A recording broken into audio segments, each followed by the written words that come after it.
Samsung மொபைல்ல பாத்தீங்கன்னா network available இல்லை அப்படின்ற மாதிரி வரும். நம்ம கால் பேசுறப்போ பாத்தீங்கன்னா கால் போகாது. இன்டர்நெட் யூஸ் பண்றப்ப பாத்தீங்கன்னா இன்டர்நெட் வராது. நெட்வொர்க் அவைலபிள் இல்லை அப்படின்ற மாதிரி பாத்தீங்கன்னா ப்ராப்ளம் வரும். ஸோ இந்த ஒரு ப்ராப்ளம் நீங்க உங்களோட சாம்சங் மொபைல்ல ஃபேஸ் பண்றீங்க அப்படின்னா அது எப்படி சால்வ் பண்றது அப்படிங்கறதான் டீட்டெயிலா இந்த வீடியோல பார்க்க போறோம். வீடியோ ஃபுல்லா பாத்தீங்கன்னா அப்படின்றது தெரிஞ்சுக்கலாம். தெரிஞ்சுக்கிறதுக்கு முன்பாக சேனலை சப்ஸ்கிரைப் பண்ணிடுங்க, பெல் ஐகானை கிளிக் பண்ணி ஆல் அப்படின்றது செட் பண்ணிடுங்க. வீடியோக்குள்ள போகலாம். சாம்சங் மொபைலில் இருக்கக்கூடிய செட்டிங்ஸ் ஆப் ஓப்பன் பண்ணிடுங்க. ஒன்ஸ் நீங்கள் ஆப் ஓப்பன் பண்ணதுமே கனெக்ஷன்ஸ் அப்படின்ற ஒரு ஆப்ஷன் கொடுத்துருப்பாங்க. அந்த ஆப்ஷனை கிளிக் பண்ணிடுங்க. அதை கிளிக் பண்ணதுமே பார்த்தீங்கன்னா இதில் மொபைல் நெட்ஒர்க்ஸ் அப்படின்னு கொடுத்துருப்பாங்க. அந்த மொபைல் நெட்ஒர்க்ஸை கிளிக் பண்ணதுமே பார்த்தீங்கன்னா இதில் அக்சஸ் பாயிண்ட் நேம்ஸ் அப்படின்னு கொடுத்துருப்பாங்க. அந்த அக்சஸ் பாயிண்ட் நேமை கிளிக் பண்ணிங்கன்னா சைடில் 3 டாட் பட்டன் இருக்கும். அதை கிளிக் பண்ணதுமே ரீசெட் டு டிஃபால்ட் இருக்கும்.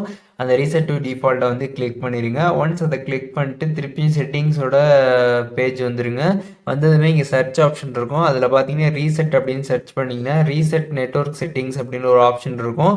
அந்த ஆப்ஷன் கிளிக் பண்ணிடுங்க. கிளிக் பண்ணதுமே ரீசெட் நெட்ஒர்க் செட்டிங்ஸ்ன்ற ஆப்ஷன் கொடுத்துருப்பாங்க. அதை கிளிக் பண்ணிட்டு ரீசெட் செட்டிங்ஸ் அப்படின்றத கிளிக் பண்ணிடுங்க. கிளிக் பண்ணிட்டு உங்களோட நெட்ஒர்க் செட்டிங்ஸை கம்ப்ளீட்டாக ரீசெட் பண்ணிக்கோங்க.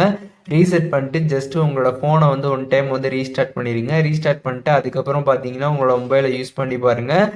ப்ராப்பராக பார்த்தீங்கன்னா உங்களுக்கு இன்டர்நெட் ஒர்க் ஆக ஸ்டார்ட் ஆகிடும். நீங்கள் கால் பண்ணாலும் காலும் ப்ராப்பராக போகும். மொபைல் டேட்டாவும் பார்த்தீங்கன்னா ப்ராப்பராக ஒர்க் ஆக ஸ்டார்ட் ஆகிடும். இந்த மொபைல் டேட்டா நாட் அவைலபிள் அப்படின்ற ப்ராப்ளம் பார்த்தீங்கன்னா கம்ப்ளீட்டாக சால்வ் ஆகி உங்களுக்கு ப்ராப்பராக பார்த்தீங்கன்னா மொபைல் டேட்டா ஒர்க் ஆக ஸ்டார்ட் ஆகிடும். சாம்சங் மொபைலில் நெட்வொர்க் அவைலபிள் இல்லை அப்படின்னு வரக்கூடிய அந்த ப்ராப்ளம் எப்படி சால்வ் பண்ணுறது அப்படிங்கிறத டீட்டெயிலாக தெரிஞ்சுருப்பீங்கன்னு நினைக்கிறேன். வீடியோ யூஸ்ஃபுல்லாக இருந்துச்சுன்னா லைக் பண்ணிடுங்க. எதுவும் டவுட் இருந்துச்சுன்னா கண்டிப்பாக கமெண்ட்ஸில் மென்ஷன் பண்ணுங்கள். எல்லாருக்குமே ரிப்ளை பண்ணுறேன்.